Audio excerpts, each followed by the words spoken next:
I envision a day where people would be able to do that and choose to do that as something to either with support and in a safe context, be able either to heal from something together or to grow together in a different way and to support their relationship. That would be fantastic to have that capability and that possibility. Welcome to the Mindspace podcast. I'm Joe Flanders. Thanks for tuning in. Let's face it, the COVID era has not been kind to couples. We've been in and out of lockdowns, working from home, supporting kids homeschooling, generally forced to spend more time with our partners than we're used to, with less space to kind of get around conflict. And all of this in a period where we're probably more stressed and needy and irritable than usual. The sharp increases in divorce rates and demand for couples therapy tells you everything you need to know. It's also been harder to get into a relationship. Social distancing makes it more complicated to date, to build physical chemistry, and ultimately to connect with a potential partner. So I guess I shouldn't be entirely surprised that I'm hearing more and more about couples trying MDMA together to help deepen their connection or rekindle a flame or work through some relational challenges or even break up. Nonetheless, the sheer scale of this phenomenon is very significant, especially if you consider that couples have to somehow procure illegal drugs from the underground, and they're probably lacking the information and the support that they need to have these experiences safely and therapeutically. So it is with this curiosity and this concern in mind that I reached out to Dr. Anne Wagner for a conversation about MDMA and couples. Anne is a Toronto-based psychologist and couples therapist. She's doing research on MDMA-assisted psychotherapy, and she's also the founder of the Remedy Center and the Remedy Institute.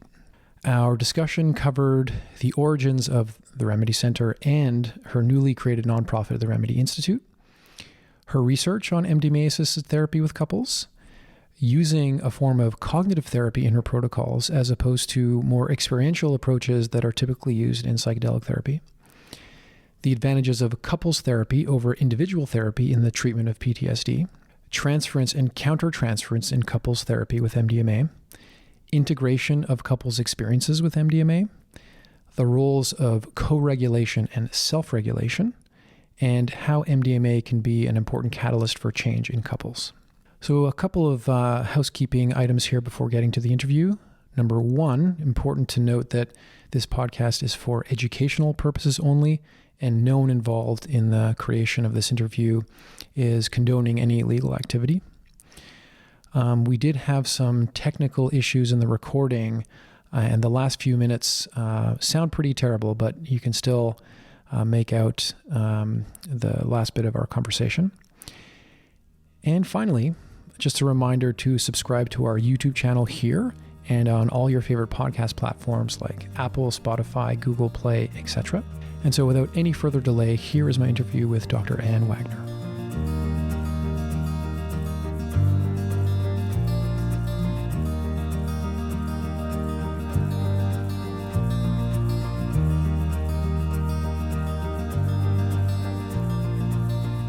Dr. Anne Wagner, welcome to the podcast.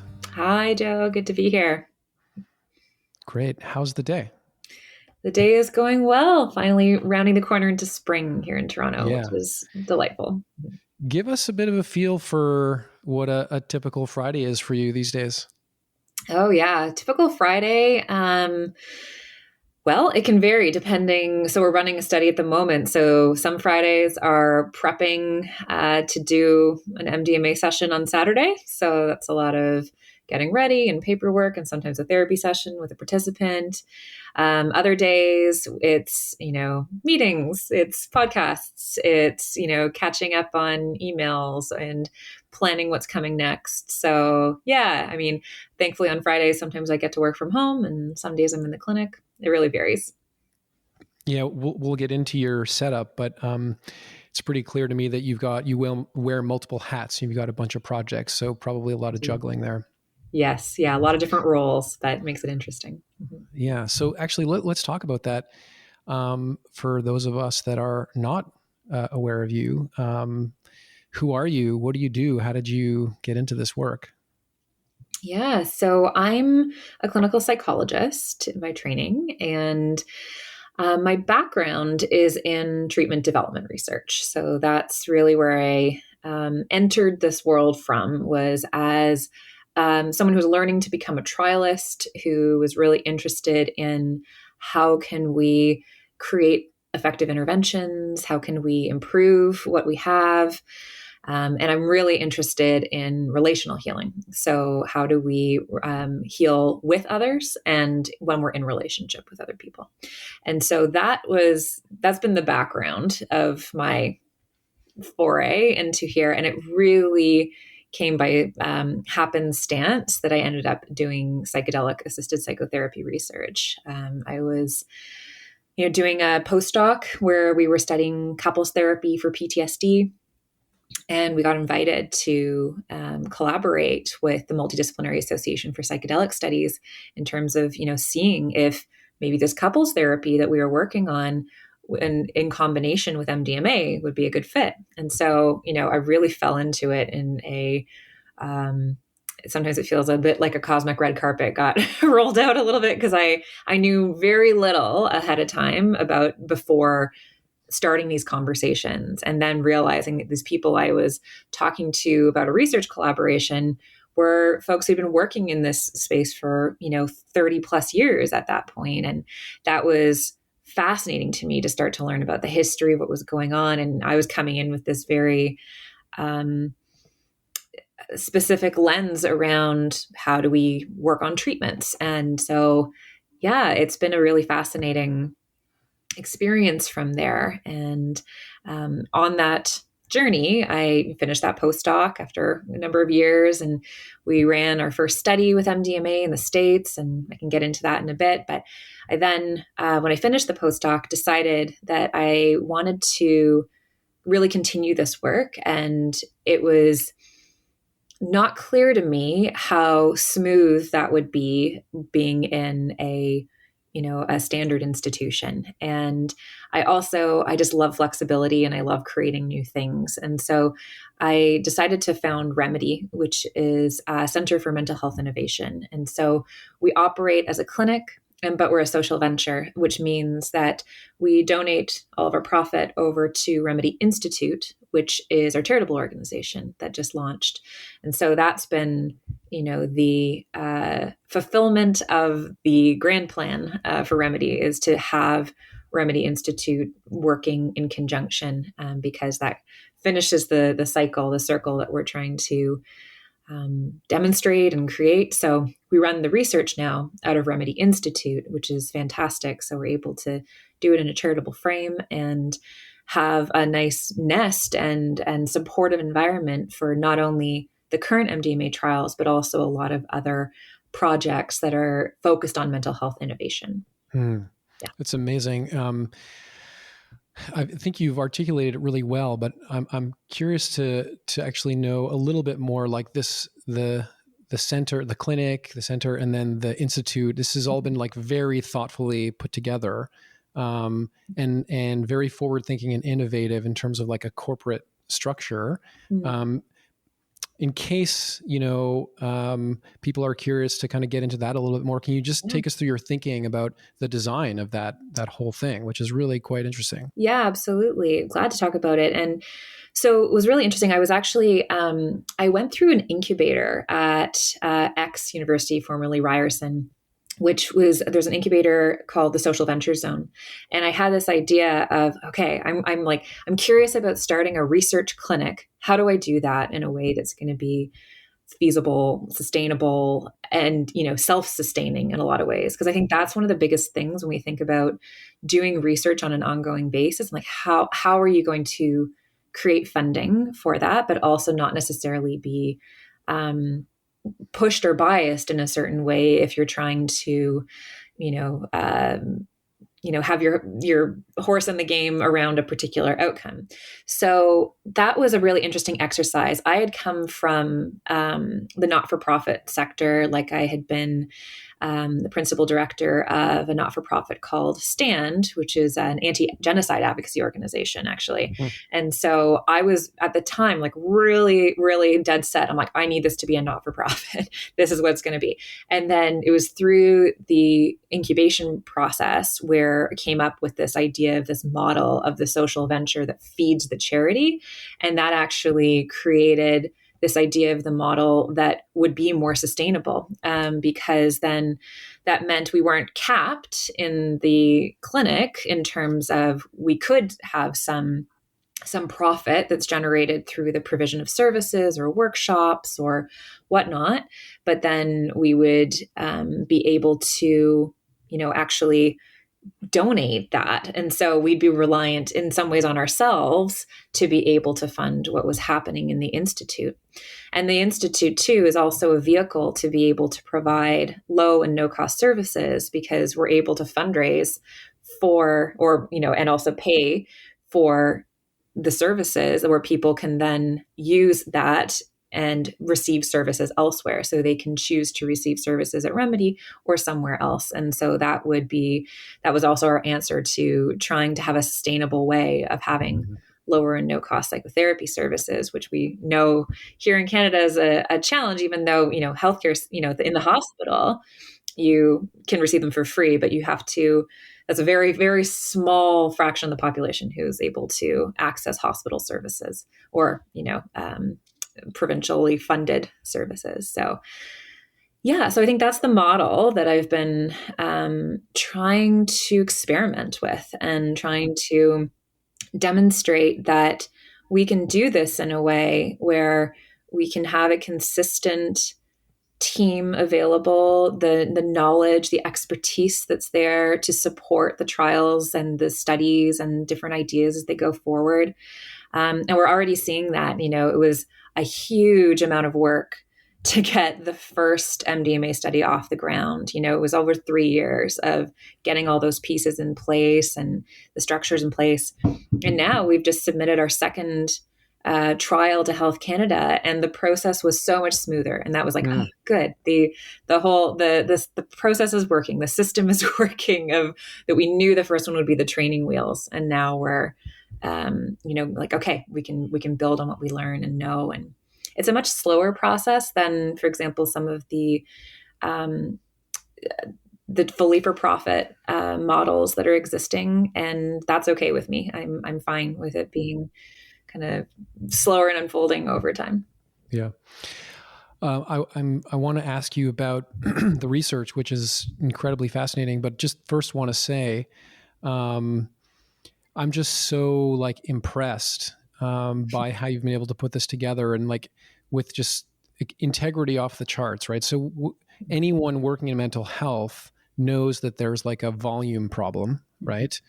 And then there's also an accessibility problem. Mm-hmm. And I think most of us who, maybe have less curiosity or less training or less whatever, can just sort of make certain compromises. Well, I'm going to join a for-profit, or I'm going to start a for-profit and just help to build out psychedelic treatments, for example, and then find a way to make them more efficient with groups, with whatever.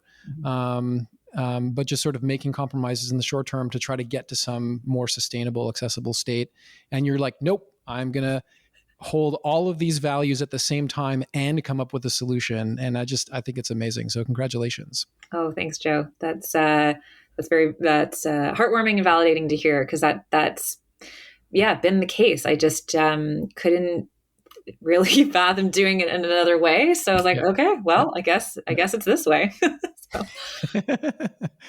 yeah. All right. So you've got a clinical trial happening as we speak. In fact, I think there's a participant tomorrow, which is exciting, and another one in the works. Maybe you can tell us about both of those. Absolutely. So the one we have running currently is a pilot trial of an individual treatment for PTSD that is different than the other MDMA-assisted psychotherapy individual treatments for PTSD.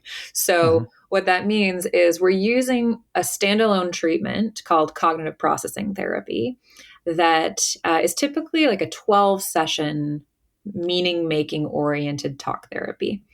And we're combining it with 2 MDMA sessions. And we're doing that to see if, this treatment that has quite good effects on its own. There's some reports that it's like 50 to 60% of folks who receive CPT don't have PTSD anymore after they receive the treatment. But obviously, there's a gap there in terms of there's lots of other folks who receive it and don't benefit or don't benefit enough. So the idea of adding MDMA to CPT is multifold. One is to see, like, can you combine a different treatment than the one that's currently going through the phase 3 trials? Would that work? Big question. Also, CPT is fairly widely disseminated in some areas. And so you have a lot of providers who already know how to do CPT. So that's a really helpful thing that folks would be learning, not a psychotherapy plus adding MDMA in. They'd already know the CPT part. Also, it's just interesting to try to add on to something that already has a baseline effect. And so, like, cool, can we amplify that effect in a different way? So that's the trial that we're running right now. And we've done a few modifications to CPT, not in the terms of the content, but just in terms of the length of time that we do the treatment in. So we're doing a bit more of a condensed dosing format, meaning that we deliver the 12 sessions in 6 sessions. So we double up the sessions when we're offering them. And our MDMA sessions are 3 weeks apart. So that's a really... the model seems, we're testing it out and we're kind of refining our little bits and pieces as we go. But so far, that seems to be working nicely in terms of its flow, in terms of participant engagement and whatnot. So that's exciting to see. And I also, I always have these ideas of how that structure around the preparation and the integration of the MDMA sessions can be done. And so, going into it, the idea for me is like, right, CPT could offer this, kind of template of the experience that folks have a structure to understand or hold on to, which I think could then help them go even deeper in the MDMA sessions. So to be able to frame that, but then that was a question mark. That's my thought around it. And it was really cool. Like the first participant in the trial, unprompted, shared during one of the CPT sessions. She's like, it's like having bumpers. It's great. It kind of keeps me in line and keeps me focused. So that was a nice validation of like, okay, yeah, that idea is kind of in line with the experience that people are having. And for me as a treatment development researcher, that's what you want to know. That's the coolest part. It's like, oh, the thing that we think based on what we know so far, we think it's going to work. It is working. So that's great. Okay. Before we get to the trial that you're planning, I want to ask you a quick one about the study going right now. What's interesting is, you described it as like a meaning making framework. So very cognitive, right? Yeah. And like the trends and the buzz and all the excitement is around like relational therapy, somatic therapy, IFS. Like these are the things that are bubbling up for me in terms of what approaches are being used in psychedelics. And this is a very cognitive approach. And I'm just curious how you think about that in the sense that I don't know how many times I've heard like, well, you can't just do like cognitive therapy with someone doing MDMA. It's just like not adequate to touch the depths of the experiences that people are having. So just really curious about your thoughts there. Yeah, I respectfully disagree with the thoughts that are the impressions that are there around it. And I think it's partly because of the it is possible to do cognitive therapy in a way that feels stiff and disjointed and doesn't go into the depths. But I think if you're delivering it in a way and working with the participant in a way that's bringing in all of their experiences, it's an incredibly rich way of working with everything that comes up, right? And so, of course, like even though it's cognitively focused in terms of meaning making, we're working with emotions, we're working with sensations, we're working with behaviors. Like it's not excluding any of those components, and it's helping folks not only work with what has happened and the interpretation of what's there, but also what's happening now and what's going into the future. And so it allows for the sense of my everyday life. Oh, this is how this is going to change, and this is how I can implement it. And that's, we find really effective. And so, yeah, it's been really interesting seeing folks work with the MDMA sessions to help as a catalyst for that meaning making process, because there is so much meaning making that happens in the MDMA sessions, and you're just providing a bit of a frame to help that continue afterwards. So I always think of that, as like the catalyst. You're making me think of something that I come across a lot when we're talking about different approaches to therapy, that these distinctions are like, well, I'm a somatic therapist, and like, oh, and I do CBT. Like, these are very academic boundaries, right? Yeah. There are very few people that are doing these models in a very pure way. Mm-hmm. And I sort of think it's the researchers that are trying to get funding, that are trying to carve these boundaries and talk about how their thing is so unique and so different, and that's why the research should be funded. It's like, it's kind of a joke. Like, we're all doing all of these things to some extent. That said, I wonder if there are, in your experience, I believe you're MAPS trained, right? So you're familiar with the inner-directed approach. Mm-hmm. You've got this cognitive approach, and then, I know that you do CBT-oriented stuff in the couples work. Mm-hmm. What is your sense of, are there approaches that, play nicely with MDMA or other psychedelics better, like more so than others? Or it's just could be just enhancing the compounds can just be enhancing to whatever therapy somebody wants to do. Honestly, I think it's all a big question. I actually don't think that there's a therapy I can think of that would inherently be a bad fit. I think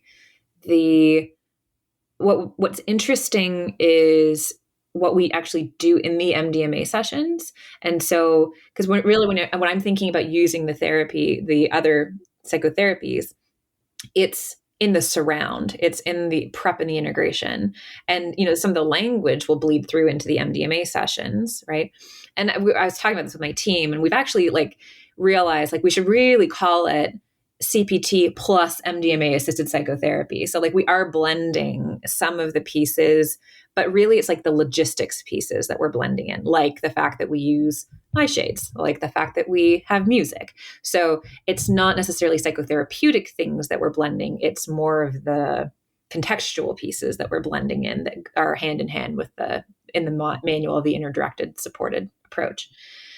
So yeah. And so I think that's one thing that initially was a question mark, was what could you blend something? Could you do therapy really in the MDMA session? And in our first trial, which was a couples trial, we tried a little bit. We tried to do some didactic and interactional work in the MDMA session.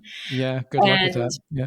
Quickly decided to not do that anymore. It just, no, so that to me is actually the thing that I kind of, when I'm consulting with folks, gear people away from, is it's just not very effective to try to do a communication exercise in that moment, or to try to do, some work with your thoughts. It doesn't, that kind of structure doesn't lend itself well to the MDMA session. So yeah. I think that might be the question mark for me, is that's probably not a great fit of putting things in the session. But in the surround, I think anything that's, for example, if we're thinking of treating PTSD, anything that works to treat PTSD would be great to try.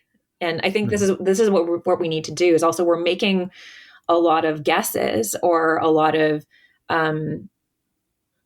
conjectures about what might be a good fit when we're not testing it yet. We're still really in the infancy of doing all of these examinations. We've been doing the first trials that have done anything other than the inner-directed supported approach. So there's a lot to ask and a lot to investigate. Yep. Yeah. All right. Let's talk about the MDMA-assisted cognitive-behavioural conjoint therapy. I think that's That's kind of what I'm most excited about, even though this other stuff is just awesome too. But want to get into the couples work because it's just so interesting. And yeah, you're doing, again, very innovative stuff here. So tell us about the trial that's coming up. Yeah, absolutely. It's such a mouthful, the CBCT, and I always do with the acronyms and the CPT. So yeah, maybe I'll just frame it as couples PTSD treatment. So we ran a pilot study of it, where that was the first study we ran, and it was to see, all right, does this combination work together? And we found some really compelling results. Granted, it was a really small sample. It was only 6 couples that went through it. But it was enough of a signal that we were, convinced that this would be worth looking at on a larger scale. So that was really good. And so we were finding outcomes that suggested that it was effective for reducing PTSD, improving relationship satisfaction, as well as some other outcomes for both the partner and the person with PTSD. So this next trial that we're doing, and we have it under review right now with Health Canada, so we're hoping that we'll get some feedback in the not too distant future on that, is going to be a randomized trial with a large number of dyads. We're aiming for 60 couples to go through this, where half are randomized to MDMA on its own, to CBCT on its own, and half are randomized to CBCT plus MDMA. So in this way, we're doing something quite different than a lot of the other randomized trials that have existed for psychedelics.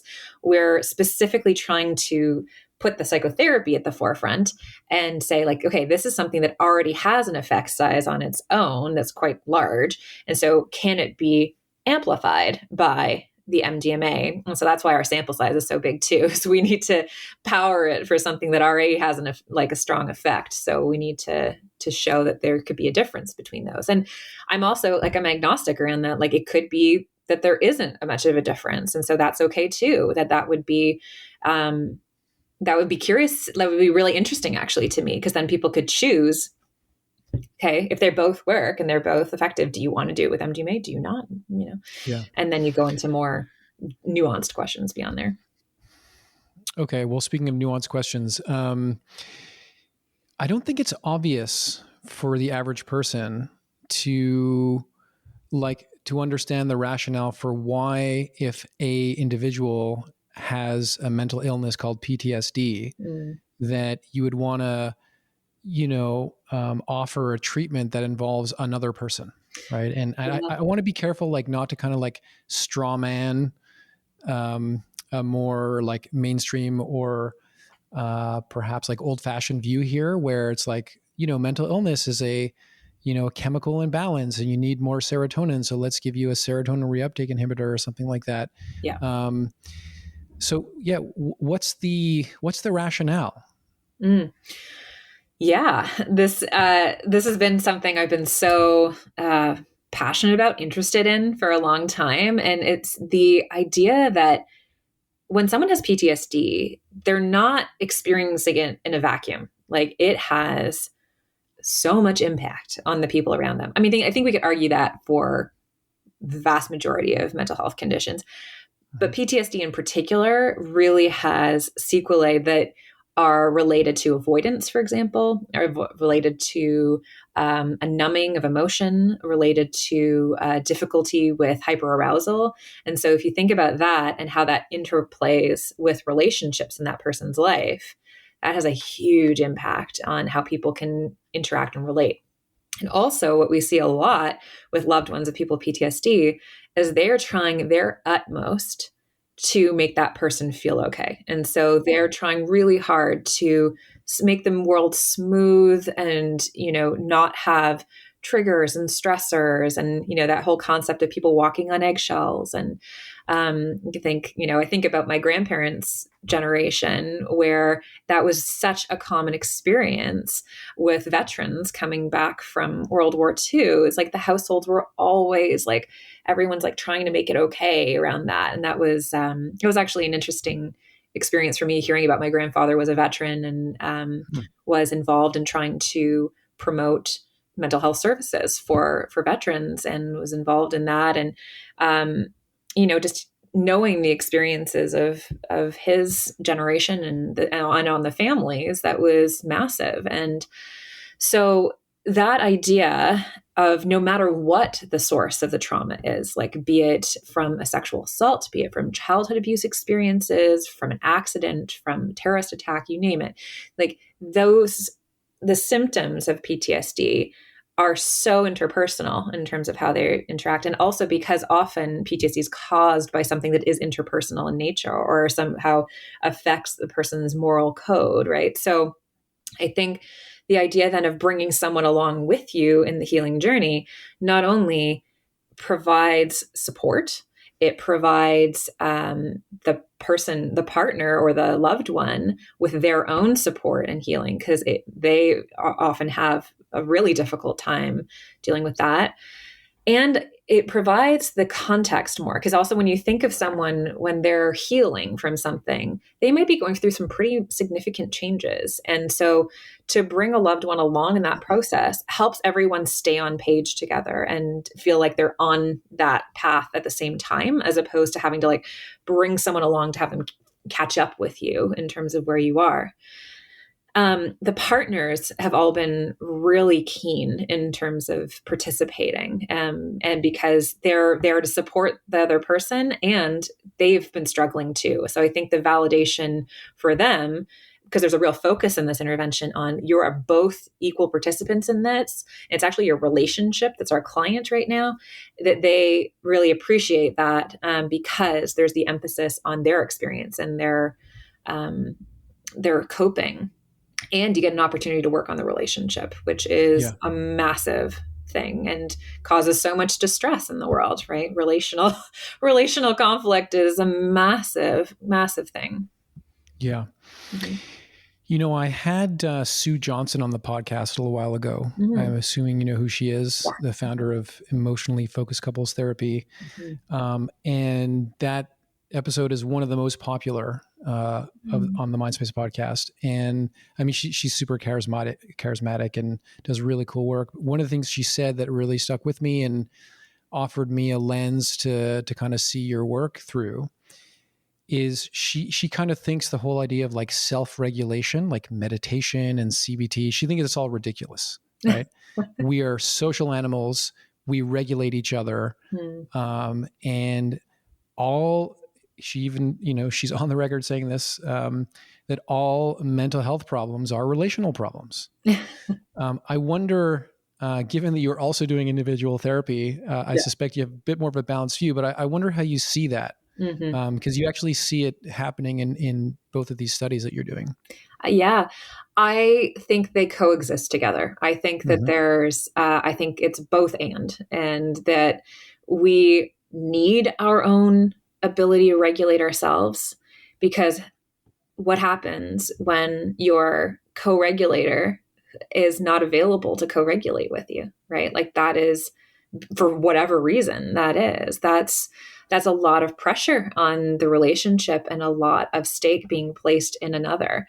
And that can be incredibly helpful and useful to be able to heal and regulate and support in relationship with somebody else. And so I think I really have the perspective that you need both. You need both connection and you need your individual ability to align within, because to be able to really effectively work together, I think you need your own center in a lot of ways, especially to feel agency within that too.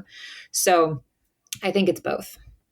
Yeah, it's really interesting. If I can kind of push this theoretical discussion a little bit further and maybe actually take us into more discussions of like couples therapy more generally. There's something, so again, what Sue has said is that, you know, you can meditate and you can do all this self-regulation stuff, but it's much less efficient, okay, than if you're just, you know, getting a hug, right? And someone's there for you and processing with you and all that, which I think I'm totally with you on. It's like it's the both and, but there's also something about how much more labor intensive it is to get our own nervous systems into a kind of balanced state relative to someone we love giving us a hug. And this really feels true and interesting when you add MDMA, because it creates such deep connection, Right. right? And just like amplifies the relational aspect of regulation and healing.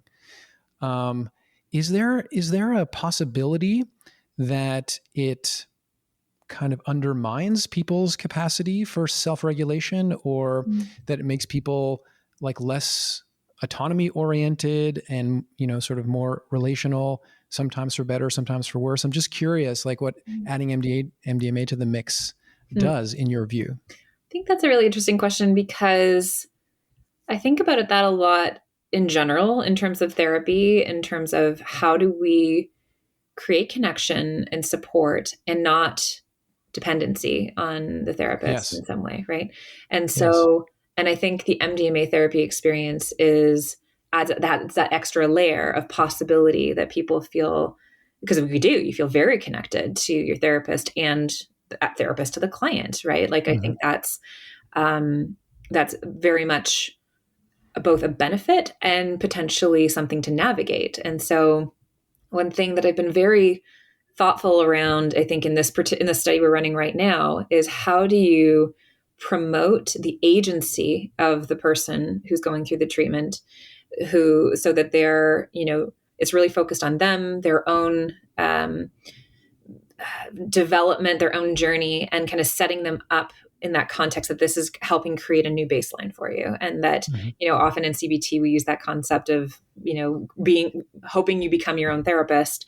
We don't explicitly say that, but that's the concept there. It's like, we're hoping to help create the environment where you feel okay to step forward without us as the therapists. And so both that being connected, receiving support, and this is for you to kind of fly, and that's, I think about that a lot. And also in terms of, for example, how we frame support and the process between the MDMA sessions, because sometimes after the MDMA sessions can be really activating and opening. And we talk about that a lot, saying like, we're expecting this, and this is part of the therapeutic process.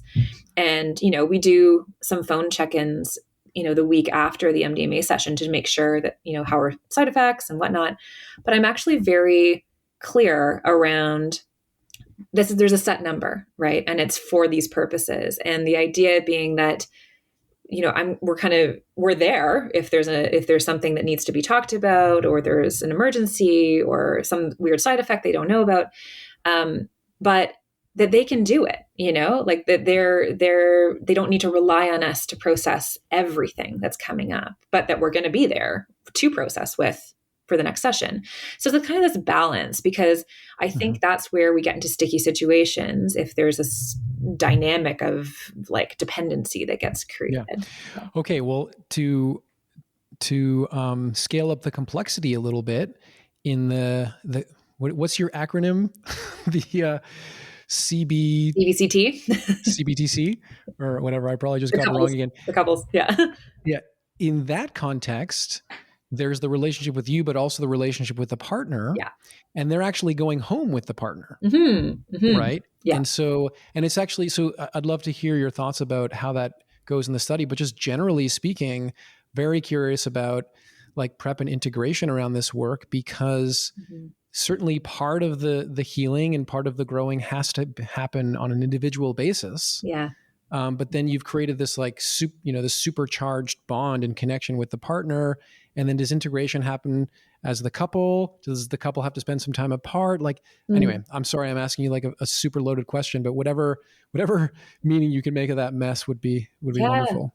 Yeah. Well, I actually think it's really interesting with the context of working with a couple or two people, dyad of some way, because it's like you have this dynamic where there's multiple connections that are being made. So in some ways it's really nice, because then the emphasis isn't only on one, right? Like it's not on just like therapist to client. It's also like the dyad to each other, and like the relationship of each member of the dyad to the therapists, right? And so it's also interesting as we're flexing the model in terms of how many therapists we have and at what times.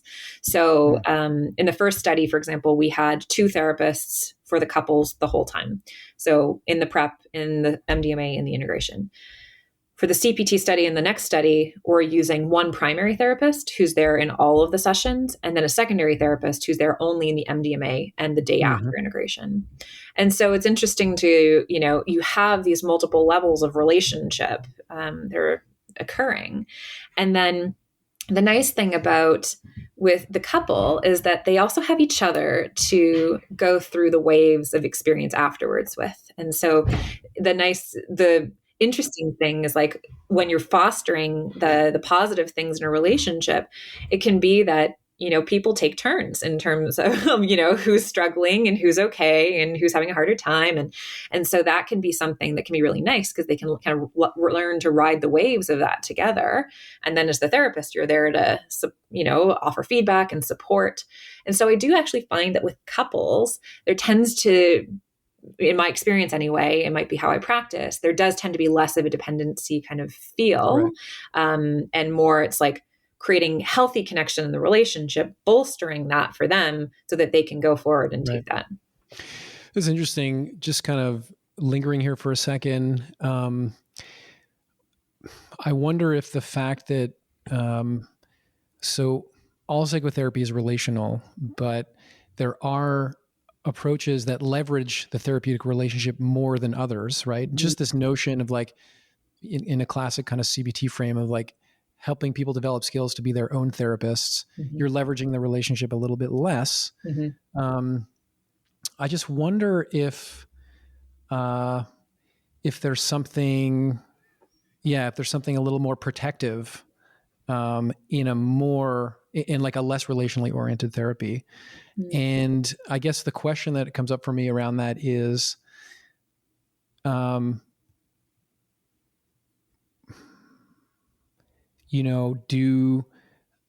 transference with the therapist in these contexts is, like, very, like, enhanced as much as everything else in the therapeutic field. And there are stories, and they're actually back in the media now, about MDMA therapists, like, having sexual relationships with study participants and all this kind of stuff. How do you navigate that? I mean, I think you've answered to some extent, but what if in a couple seeing a therapist, if a member of the couple suddenly feels really connected to the therapist in a way that they don't maybe feel that with their partner, or this seems like a really tricky edge in this work. So I take your point that the couple has each other, but I wonder to what extent the therapist can actually be more than a support and actually create a problem in the dynamic.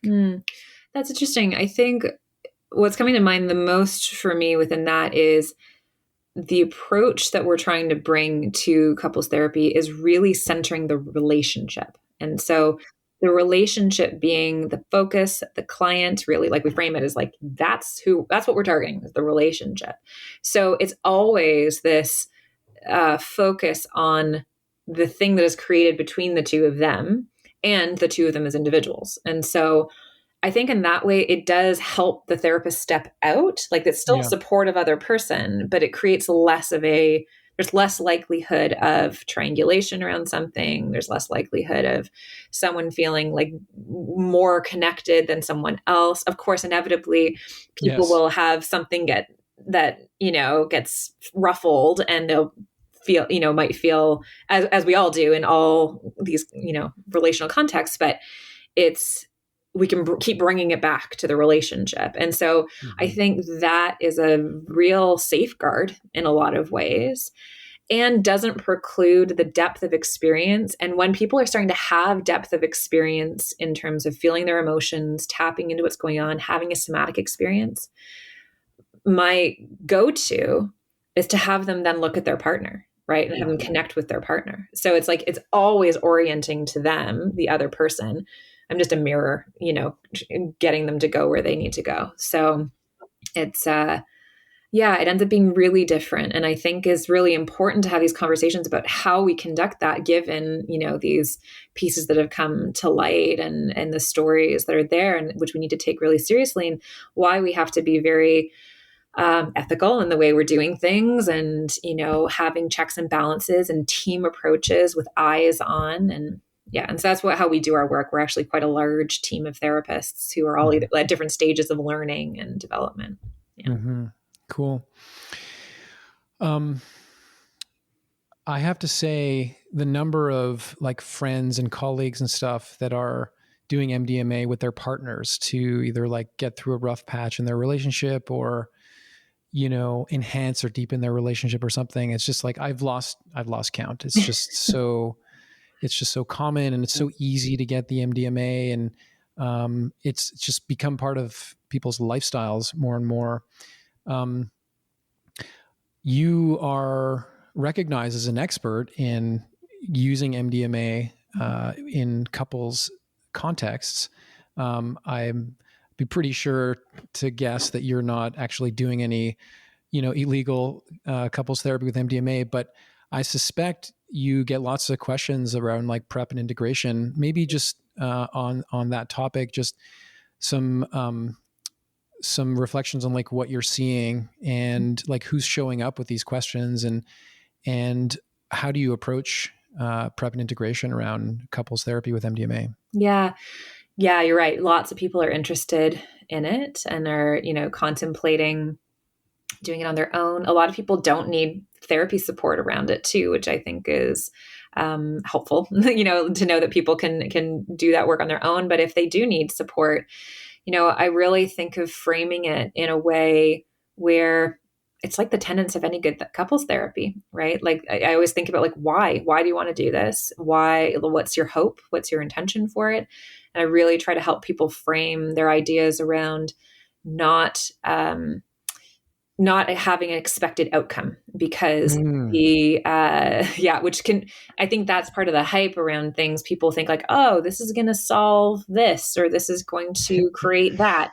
And you're like, well, you never know. Like, it's like, it will promote something, like it will promote, conversation, or, hopefully it'll promote a feeling that you can share, and like, but we don't know what you're going to share, and we don't know what might, get activated. So really trying to help people open up to the possibility that it could have all types of ways, shapes, and forms, and kind of helping people set ground rules for themselves in terms of like, how do we want this to go? What are our agreements with each other in terms of the prep, like their time beforehand, their time during, and their time after. And especially, for example, like setting aside actual dedicated time afterwards is really important so that they can reconnect after an experience like that. And and I wrote a paper recently. It's a bit of a theory think piece that's in Frontiers in Psychology.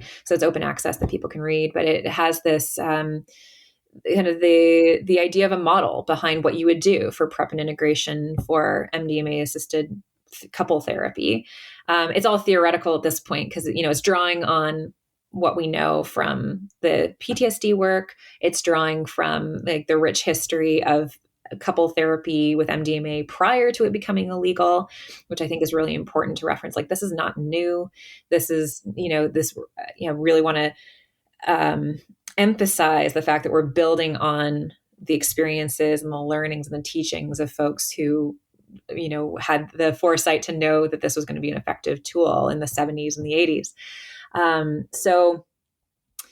I think there's a lot, and I'm hopeful that we'll actually get to do a trial in the not too distant future that would be for couple therapy in general and not for PTSD. But my suspicion is that I will need the data from this next PTSD study to keep showing safety and efficacy to then get approval for a non-diagnosis study. I'll be watching that project very closely. Obviously it's, psychedelics 101 to make sure that if you're gonna have a psychedelic experience, that you have someone to guide you during the experience, and also help with prep and integration. I think prep and integration is a no-brainer as well in a couples context, but is it less important to have a sitter given that you're with someone else? That's a good question. I think it really depends on folks' comfort and sometimes experience with non-ordinary states. And so I think that's a good question for people to ask themselves, is like, how do you feel in terms of navigating, these realms and these interactions, when, you might be struggling or having a difficult time. I've heard people anecdotally also tell me about, having someone available by phone, or, something like that, that they maybe, especially during the times of COVID, right? Like, people aren't necessarily having someone in the room with them, but they have someone there is available that they could touch base with if they need to. So yeah, I do see it. People are a little less concerned with having a sitter when there's two people in the room. But I think it's really up to, in an ideal world, I think if people were doing a therapeutic process and wanting to get into deeper stuff, that would be helpful to have someone there. But I think it's an individual choice and has to do with, harm reduction and what you need. So. Yes. I'm glad you mentioned harm reduction, because I just want it to be like ultra clear that we're not condoning illegal activity at all. But there are people, adults out in the world, making their own choices about using these substances, and obviously compelled to because of the evidence that's being generated by people like you. So we have to rise to the occasion and help educate people and make sure they're doing it safely. Maybe on that note, are there basic harm reduction principles that you share with people if they approach you with an intention to do something like this? Yeah, I do feel like it's a responsibility as someone who's producing research and having it go out into the world, right? Is that right?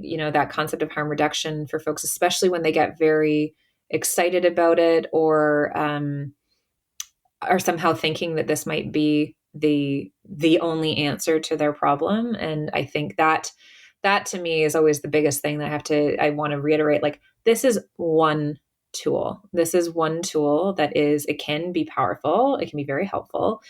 And it's not the only way. It's also not the only way to get at whatever the conflict is or the thing is. So, and that's what especially when people are interested in doing couples therapy with MDMA, that's what I share with them, is that the whole point is to try to then bring that into your daily life of whatever it is that conversation you're going to have, emotion you're trying to feel, thing that's going to come up. So you could do that without the MDMA too. And so if you're willing to do that, then perhaps it's worth taking a look, like maybe start having those conversations well before you have the MDMA session, right? Yeah. Because it's not going to not be there. And so that's important. You're kind of laying the groundwork.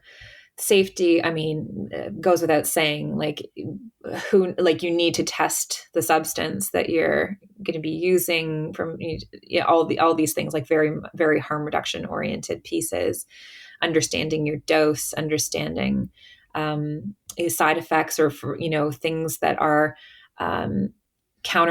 contraindicated. So like physical health conditions, that's a biggie. And so I always tell folks, like, there's lots of information available, and also from reputable sources online. Like, really go do your research first. And that's a limit that I draw. Like, I don't provide in a practice way. Like, I don't give people the contraindications. I say, like, you have to, here are sources, you need to go read this for yourself. And yeah, because it's just that it really comes down to the informed choice and holding the safety parameters as someone who would be working with someone who's using any type of substance, of trying to help folks navigate it safely. I chuckled earlier at your comment about, like, MDMA is a tool, but if you're trying to like unlock something or have a conversation or whatever, maybe start having those conversations before. I chuckle because the more I look into it, the more preposterous the whole notion of integration is to me, just bear with me for a second. It's like, okay, after you have a psychedelic experience, make sure that you have lots of time to like relax and go for walks and meditate and write in your journal and listen to music. It's like, if people were actually doing that in the first place, Right. they might not need to do this, these like brain chemistry altering substances that like have a whole lot of overhead associated with them, right? Yeah. And it's the same thing with couples. Like, oh yeah, you have to make sure you spend quality time together, like go on a date night and go for walks. It's like, of course, like, yeah.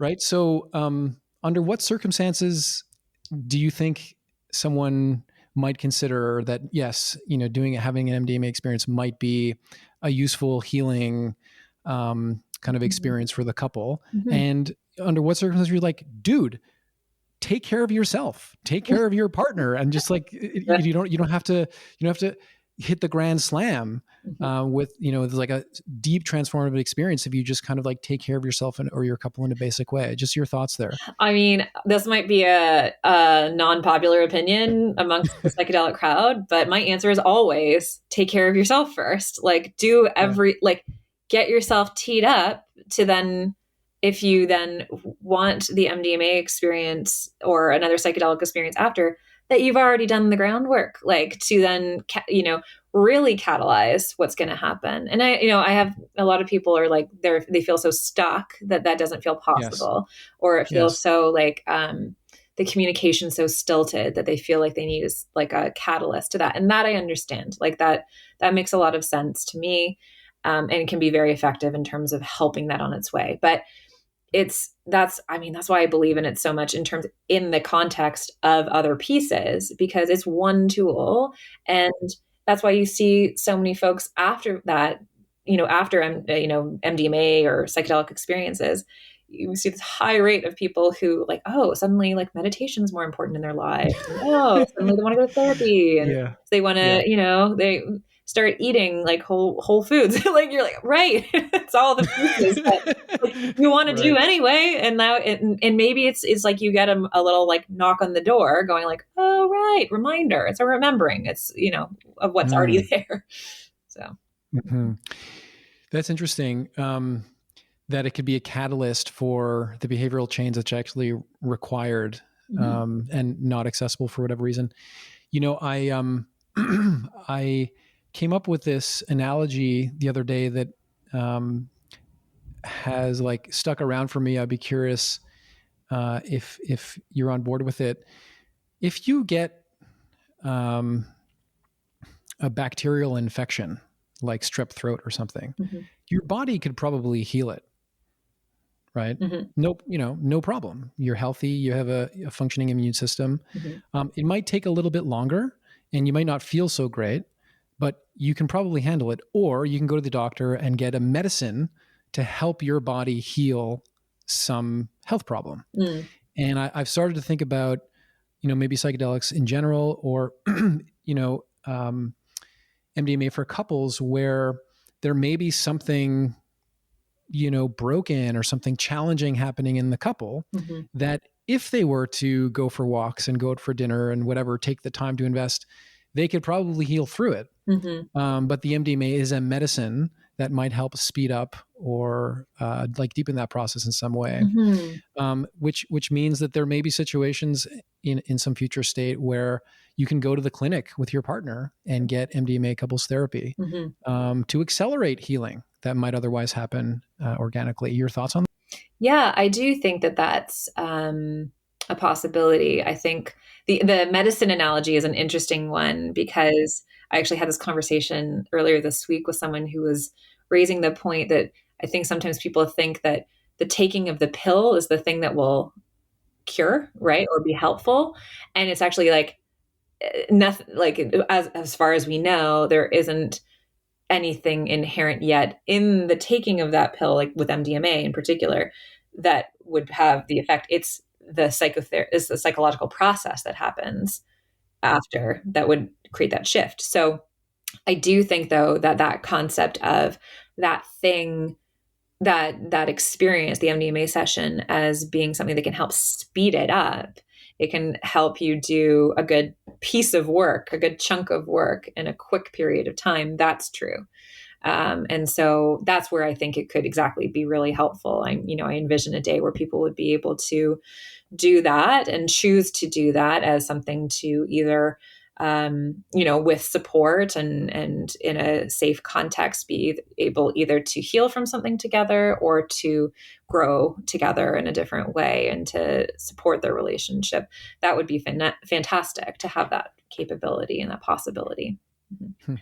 Cool. We're coming up on an hour. I think I got a couple questions left for you. How does that feel? Is that okay? Yeah, absolutely. Mm-hmm. Great.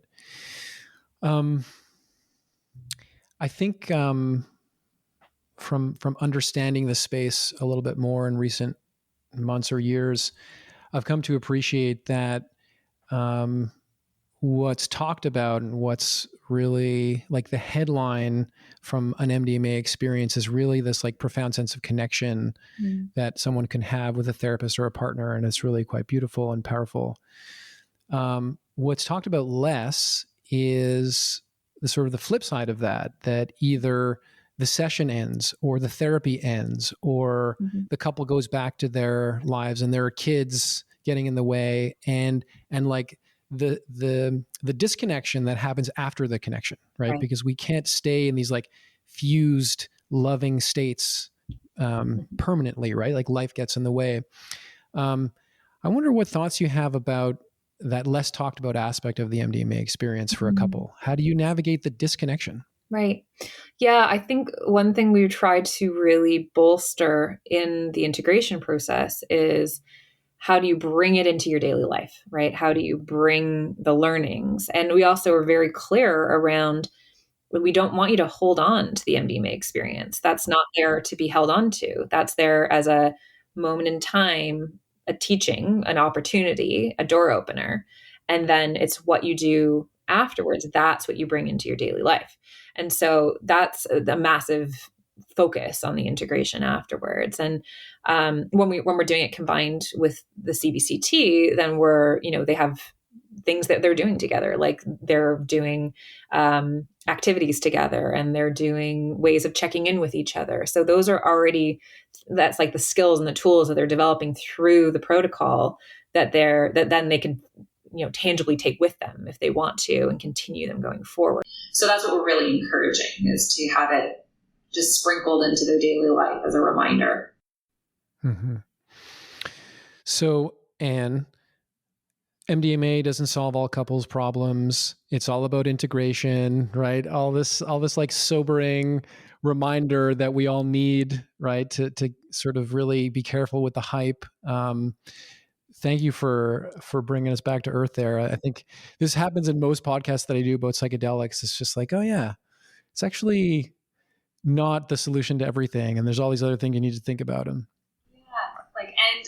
a beautiful potential catalyst. Yeah. Right. Yeah. Like I think, I often sometimes think of myself as like this bridge between these worlds of, the expansive psychedelic world and the kind of trialist, evidence-based therapies, whatnot. And so it's really interesting trying to bridge the two and go like, right, yeah, both things are true. Interesting. All right, I got one more for you. You've been doing this work for a while, and probably have seen and spoken to a lot of couples. And the MDMA certainly, brings out interesting, different, deeper kind of dynamics in couples. I'm wondering what you've learned about couples through all of this work. I think the thing that I appreciate the most and I've learned the most is that when people are willing to be present with each other, they can shift a lot. And I think that's been an experience that oftentimes I can't guess how people are going to do. I have no idea. And I've learned that, in psychotherapy in general, it's like way to be humbled if you try to guess how someone's treatment outcomes. And the work with the MDMA shows me the same thing, right? That you're like, I have no idea. And that also we are witnesses to what we see in the relationship, that we don't live inside of it. So that people are how they feel, how they are, they can share with us, but what brings people together and keeps them together, that's theirs. And so I appreciate that. And I always love, having the privilege of getting to like witness people's relationships, because I think that's so fascinating and compelling, right? Is to get to be with people as they're figuring these pieces out. So I think that's, basically it's like, oh, right, people are a mystery. That's what I keep going back to. That's cool. I'm going to try to throw in a bonus question because you made me think of something. If that's cool. You said, big shifts can happen if people are really willing to be present for this process. And again, most of the hype and conversation is about people coming together, right? Finding each other, connecting. But what about couples that through an MDMA process realize, hey, this is actually not meant to be, or like, can MDMA help with breaking up? I think it can. We haven't seen that yet. But, anecdotally, I've heard about that from others and other medicine work experiences that people have. I think it can. I think it can help people understand the dynamics that are going on. They can maybe navigate that with a little bit more compassion for each other. And that's really, really helpful and useful. So it can be a nice way in terms of either having an insight or communicating difficult things with each other. Right. So I think that's true. How about that for a harm reduction principle? It's like, be careful be careful about going into an MDMA experience with your partner, because you never know what's going to come up, right? Exactly. Yeah. Got to be ready for the mystery of the unknown. We say about that about classic psychedelics, but also MDMA. Yeah. Cool. And anything else that you'd like to share that we didn't cover? I think just, keep people, if they're curious about hearing more, especially about Remedy Institute. Yeah. We're just really excited about the launch of that charity. And so we have, a mailing list that's available, remedyinstitute.ca. So I'd love to just keep people informed of the work. Yeah. I'm excited about it too. And we'll make sure to put all that information in the show notes, including a link to that paper, that theoretical paper you wrote about couples therapy and MDMA. So awesome work you're doing. Thank you so much for sharing it with us, and really hope you keep doing this rigorous, conscientious work with the integrity that you have, because we need it. We got to keep this train on the rails. Thanks, Joe. All right. Take care. Thanks for watching this episode of the Mindspace podcast. To get more episodes, you can subscribe on this channel or go to your favorite podcast platform. Thanks, and be well.